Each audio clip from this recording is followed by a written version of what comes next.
School से आकर विकी जैसे ही गाड़ी से नीचे उतरा, उछलता हुआ जोर जोर से मम्मी मम्मी पुकारता हुआ घर के अंदर पहुंचा। सामने नैनी खड़ी दिखी जो उसकी देखभाल के लिए रखी गई थी। उससे पूछा, मम्मी पापा कहाँ है? मैं क्लास में फर्स्ट आया हूँ, मुझे ट्रॉफी भी मिली है, मैंने उनको दिखानी है। नैनी ने कहा, बेटा वह तो कहीं पार्टी में गए हैं, देर रात तक आएंगे। ये बात सुनकर विकी एकदम मायूस हो गया। अपने कमरे में पहुंचा, नैनी ने उसके कपड़े वगैरह बदले। उसके बाद विक्की ने खाना खाया और अपने कमरे में आ गया। सारा कमरा खिलौनों से भरा हुआ था, लेकिन विकी का खिलौनों से खेलने का कोई दिल नहीं था। ये पहली बार नहीं हुआ था। वह मम्मी पापा के प्यार को तरसता था, लेकिन वह अपने अपने कामों में मस्त थे। ले देकर एक नैनी ही थी जो उसका ध्यान रखती थी। विक्की के पिता एक बहुत मशहूर बिजनेसमैन थे, खूब पैसा शोहरत वगैरह उनके पास थी। मम्मी भी सोशल कामों में सारा दिन बिजी रहती थी। विक्की के लिए दोनों के पास टाइम नहीं था। घर में नौकर चाकर, ड्राइवर, माली सब थे, मगर विक्की को तो अपने मम्मी पापा से ढेर सारी बातें करनी थी। उनका प्यार चाहिए था उसे। इसी तरह दिन बीतते चले गए। अब विक्की कुछ बड़ा हो गया था। ग्रेजुएशन के बाद विक्की को बिजनेस मैनेजमेंट के कोर्स के लिए विदेश भेज दिया गया। कोर्स पूरा करने के बाद विक्की घर आया और पिता के बिजनेस में हाथ बटाने लगा। कुछ सालों के बाद उसकी शादी नंदिनी के साथ कर दी गई। फिर घर में एक सुंदर सी बेटी भी आ गई। उसका नाम विक्की ने ग्रेसी रखा। समय का पहिया चलता रहता है। विक्की के माता पिता बूढ़े हो गए। बिजनेस सारा विक्की ने संभाल लिया था, तो दोनों घर में ही रहते थे। लेकिन अब विक्की के पास उनके लिए समय नहीं था। दोनों बहुत तरसते थे कि विक्की कभी उनके पास बैठे, उनसे बातें करें, लेकिन अब विक्की बहुत बिजी हो गया था। सारा दिन अपने बिजनेस को बढ़ाने में लगा रहता।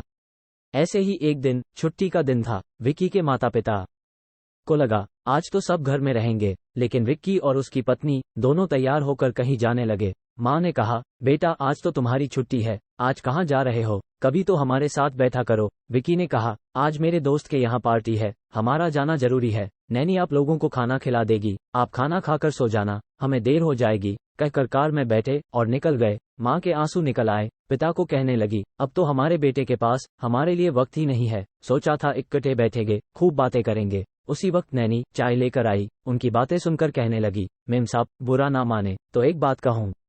हाँ कहो, अब तो तुमसे ही बातें होती हैं, विक्की की माँ ने कहा।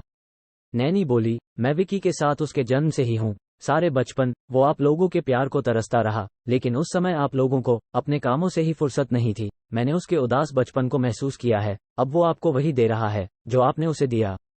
तुम शायद ठीक ही कह रही हो, विक्की की माँ बोली। हमने क्या कमी की उसकी परवरिश में? अच्छे स्कूल, महंगे से महंगे खिलौने, वो जो मांगता था उसे मिल जाता था। सारा बिजनेस भी जमा जमाया मिला उसे, क्या कमी की हमने? विक्की के पिता बोले, साहब जी, उसे इन सब से ज्यादा आपका प्यार और समय चाहिए था, जो उसे नहीं मिला। लेकिन अब तो वो समय निकल गया, अब क्या हो सकता है? विक्की की माँ बोली। नैनी बोली, क्यों नहीं हो सकता? आप कोशिश तो करें, आप अपनी पोती को वो कमियां महसूस न होने दें जो विक्की ने महसूस की हैं। आज नहीं तो कल विक्की भी इस बात को समझेगा और हो सकता है वो आप दोनों को माफ कर दे। तभी पोती ग्रेसी भागती हुई आई और अपनी दादी को लिपट गई। दादी ने भी उसे कस के गले लगा लिया।